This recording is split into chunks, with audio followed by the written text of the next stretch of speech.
ان اللہ ملائکتہ یصلون علی النبی یا ایھا الذین آمنوا صلوا علیہ وسلموا تسلیما۔ میسج کا عنوان ہے تحمل و برداشت۔ ایک شخص مسجد میں ممبر پر کھڑے ہو کر حضرت امام زین العابدین علیہ السلام، جو کہ سیدنا امام حسین علیہ السلام کے فرزند ہیں، کی نسبت بہت کچھ بدگوئی کی اور کوئی بات اٹھا نہ رکھی جو نہ کہی ہو، مگر آپ نے بالکل سکوت اختیار فرمایا، کچھ بھی جواب نہ دیا۔ جب آپ مسجد سے چلے تو وہ شخص رونے لگا، تب آپ نے فرمایا، میں کبھی تیرے تعلق سے کوئی ایسی بات نہ کہوں گا جو تجھ کو بری لگے، اور آپ نے اپنا کمبل اتار کر اس کو دے دیا۔ تو اس شخص نے کہا، میں گواہی دیتا ہوں کہ بے شک آپ حضرت رسول اکرم صلی اللہ علیہ وآلہ وسلم کی اولاد سے ہیں۔ یہ ہے برداشت اور صبر کا نتیجہ۔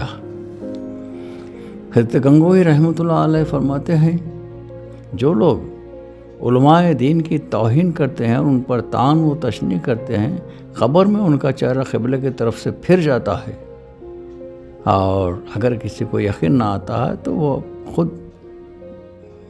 ان لوگوں کو قبر کھول کے دیکھ سکتے ہیں۔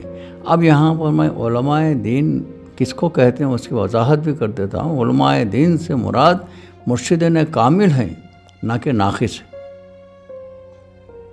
حضرت ابراہیم شبان رحمۃ اللہ علیہ فرماتے ہیں، جو شخص حرمت مشائخ کو ترک کر دیتا ہے وہ جھوٹے دعووں میں مبتلا ہو جاتا ہے، پھر اس کی رسوائی تو ضرور ہو جاتی ہے۔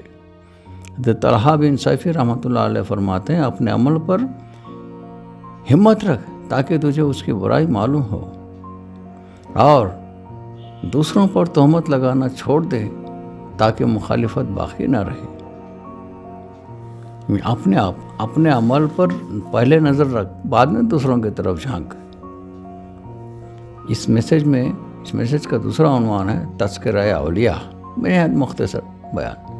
اللہ تعالیٰ کی محبت اور روشنی خلق کے لیے جس طرح کثرت ذکر اور تلاوت قرآن مجید کی سالک کو شدید ضرورت ہے، اسی طرح حکایات اولیاء اللہ بھی ہمیشہ دیکھتے رہنا ضروری ہے۔ اس لیے روزانہ تذکرہ اولیاء اللہ، چاہے صفحہ دو صفحہ ہی صحیح، ضرور دیکھا کریں۔ حضرت خواجہ جنید بغدادی رحمۃ اللہ علیہ سے لوگوں نے پوچھا کہ مرید کے لیے مردان راہ خدا کی حکایتوں اور روایتوں سے کیا فائدہ ہے؟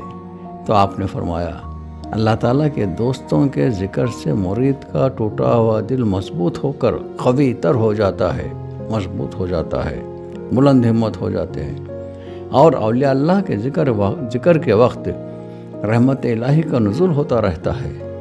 حضرت شیخ علی دقاق رحمۃ اللہ علیہ فرماتا ہے، مردان خدا کا ذکر سننے سے دو فائدے تو ضرور ہیں۔ اول یہ کہ مرد طالب ہو تو اس کو ہمت ہوتی ہے اور اس کی طلب بڑھ جاتی ہے۔